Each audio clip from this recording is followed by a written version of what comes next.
All right, now we're going to talk about pre-booking for business growth. We'll dive into this a lot more in depth when I go and talk about summit stylists and level jumping. We'll go into this a lot more detail. But if you're a brand new stylist starting out, these numbers will be kind of average. They're just an example. But at any point in your career, you can see how pre-booking will make a difference in your overall income and what your future will look like. The math shows here that if you look at, I'm going to present a slide. If you look at the slide here, we have month 1, month 2, month 3, month 4, month 5, and month 6. Now, these numbers are examples. If you're a brand new stylist, brand new on the floor, you have 0 clients, you're strictly just starting off with some new guests. Our average level 1 stylist starting out sees on average 24 new guests a month. Okay, so we're going to start with a clean slate, pretend like you have no business behind the chair built up yet, starting from ground zero. You have your new guests, your repeat guests, your total guests. Your pre-booking should be at 50%. That's your ideal goal. That's how you're going to propel yourself forward. Your average ticket is always double, or the goal is double your haircut price. So if your haircut at a level 1 is $49, your average ticket goal should be $98. Therefore, your total service is based off that average ticket multiplied by the total guests that you serve. So month 1, you have 24 new clients. Those are your only clients for the month. You don't have any repeats yet. You're brand new starting out. You have 24 total guests. You pre-book 12 of them, 50%. Your average ticket is $98. 98 times that 24 total guests. Your total service sales will be $2,352. Now the next month would be repeat that, because we average our guest pre-book on average every 8 weeks. So we're going to skip every other month. So you can see 2 months look the same. The next 2 months will be growing based on those pre-books. So month 2 is going to be the same. Month 3, they have 24 new guests. You have 12 repeats coming back from 2 months prior of them pre-booking. So you have 36 total guests. Your pre-booking is now 18 of those 36, that's 50%, have pre-booked their next visit. $98 is your average ticket. Your service dollars are now $3,528. Look at that. You just increased your service sales for the month by $1,200 from those 12 pre-bookers prior, 2 months prior. Month 4 is going to look the same from the month before, from 2 months before, excuse me. So again, consistently growing. Month 5, you're going to start seeing a difference here. 24 new guests, 24 repeats, 48 total guests, 24 pre-books, $98 average ticket. Now you're up to $4,704 in total service sales. Month 6 will look about the same. Now this is not entirely 100% accurate. Your numbers might look a little bit different. This is just an example of the average new guests, and if you are to hit your pre-booking goal and your average service ticket goal. But one thing I do want you to take note is at this bottom of month 5 and month 6, the total service sales, look how much it's grown. It's almost doubled in a matter of 6 months. And during your coaching, you will know your magic number to break that minimum wage. We have to pay you minimum wage or whatever's greater with your commission. On average, our level 1 stylists have to make around $4,300 to $4,800 a month to hit commission. If you're brand new starting out, if you do your pre-booking 50% and you keep your average ticket up, it will take you about 6 months to break commission, which is once you hit commission and you're doing these, your income will grow, your business will grow, you'll just continue to make more money.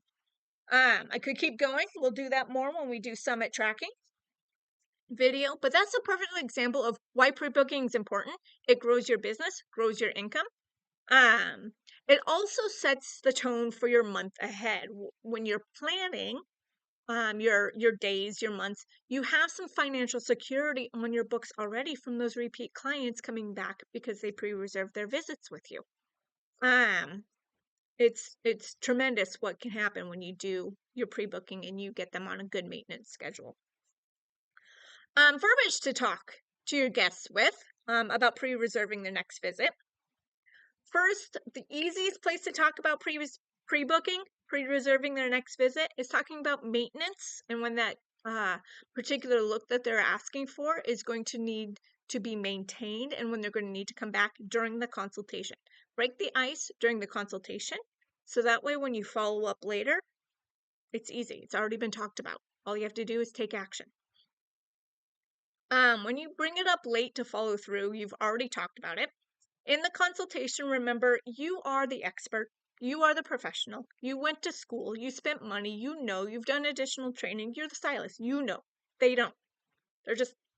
They don't know the needs. They don't know why they need to make their next appointment. You do. So explain it to them why they need to maintain their look. Inform and educate the guest on the reality of what this look will look like and what the costs will look like in the following time frames. What's it going to look like in 4 weeks, 6 weeks, 8 weeks, 10 weeks? What's it going to cost in 4 weeks, 6 weeks, 8 weeks, 10 plus weeks? Ask the guest what is their willingness to want to and keep up with this look.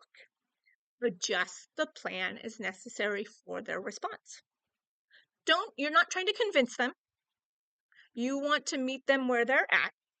But being realistic, if this person wants to be a heavy blonde and they're like a natural level, even 6, 7 like me, and they want to be a heavy blonde, they're not going to look good in 8 to 10 plus weeks. But they only want to get their hair done twice a year. See how that's probably, they're not going to love you. They're going to hate their hair and therefore hate you. Think you're unprofessional, did a bad job after that time frame has lapsed. And they're not maintaining it because they were not told what it was going to look like. That blame is on you. That is your fault. You're the expert. You should tell them. Adjust accordingly.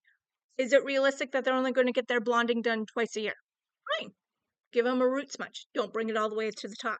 Give them that already lived in blonde. Talk to them about that. Talk to them about coming in between twice for a color gloss. What does that look like? Those kind of things that needs to be discussed. That's maintenance. That's your pre-booking conversation in the consultation. I love this look for you. I do want you to know, however, that this color, designer cut, is going to do or look like blank in the next month, month and a half, 2 months, 3+ months, and so on. If we decide to move forward with this, I will need to see you again by that time. I want you to love it every day. Regular visits with me will help you with that, and we can make sure we can get your next visit pre-reserved today before you leave, so you don't have to think about it. Hear the verbiage? I'm not asking them, I'm telling them based on the information I gathered. The longer you wait between maintenance visits, the cost to correct or update it does go up. My time to put into it and the cost of, or the product usage that goes into it goes up. So just so you know, the more often you come in, the less work it is, the cost goes down. If you prolong, the more work it is for me to do, the more product is used, the more time is used, the higher the cost does go up. If you have a maintenance budget for yourself, it is imperative that we schedule you your next visit before you leave today so you can stay within that parameter of your maintenance budget. Hot tip, every time you make recommendations, smile and nod. You notice I do that even just talking to you through the video. Smile and nod. Psychology proves that people don't say no to someone who smiles and nods. Don't ask yes or no questions. Make expert recommendations, smile and nod, and wait for the response given back to you. 8 seconds. Just let them mull it over, let them think about it, and then let them proceed. Let them tell you what they're comfortable with. Let them say yes or no, or that sounds amazing, or oh no, I'm not super comfortable with that. I don't think I could do that. I don't know what my schedule's like. You're addressing it at the very beginning of your time with them, not at the end. Closing the pre-book. Again, we're not asking, do you want to pre-book your next service. After all my verbiage I just gave you, how does that sound? Not so great. You're going to say no. Let's just be honest. You're going to invite them to say no if you ask yes or no questions on any closing, on any offering. As per our conversation, so following up, closing the pre-book sale at the end of the service or while their colors processing, another hot tip. As per our conversation earlier, I recommend that you reserve your next service for a blank service in blank weeks. This will bring us to this date. I work Tuesday, Thursday, Fridays, and Saturdays. What time of day works best for you? Are you a morning, afternoon, or evening? Or do you need Saturdays if you're a level 1 or 2? Wait for their response and their answer. Smile and nod. Okay? What works better for you? Mornings, afternoons, or evenings, or weekends? Wait for their response. Be smart about your booking when pre-reserving appointments for your guests. Mornings, if you're offering mornings, you're offering the first available. You're not giving them multiple times. You're not giving them time ranges. You're offering mornings. Mornings are at opening, your first opening shift. If you open at 10, your first morning offering should be 10 a.m. If it is booked, you have an hour booked already with somebody else, then your first morning available, great. I have Tuesday morning at 11. How does that sound for you? How does that sound? How does that work? Gathering information. Smile and nod. Same thing with afternoons. If you have an afternoon booked, say they say, oh, do you have something Tuesday afternoon at like 1? I have Tuesday afternoon, but I have a 12 p.m. How does that work for you? When it comes to being smart about your pre-booking, you're working to make your day work more productively and efficiently for you. You don't want all these random appointments in the middle of your day. You want them all squished together efficiently so you can get more people in or better services booked for you that you have the time frame for. Mornings should start at 9 or 10 a.m. Afternoon appointments should start at 12 p.m. Evenings should start at 4.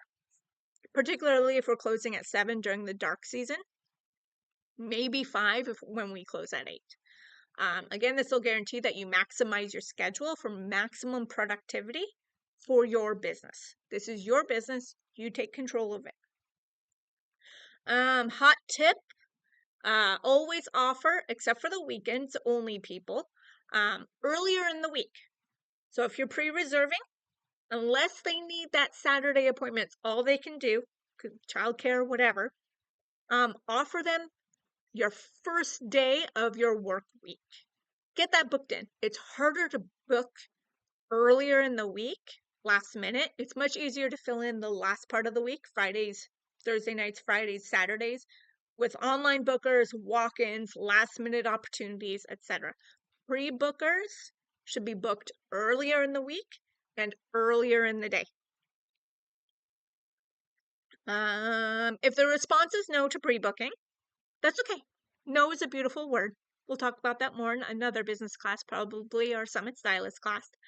If the response is no to pre-reserving or pre-booking, offer our online booking solutions. Remember, no is a beautiful word. You are planting seeds.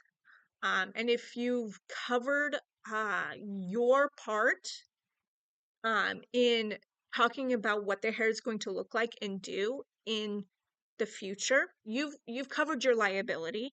The rest is on them. And that's okay if they don't want to or if they can't. Remind them they can do online booking. Remind them that they may not get in when they really need to or want to. They may have to wait. That's okay. Just let it be.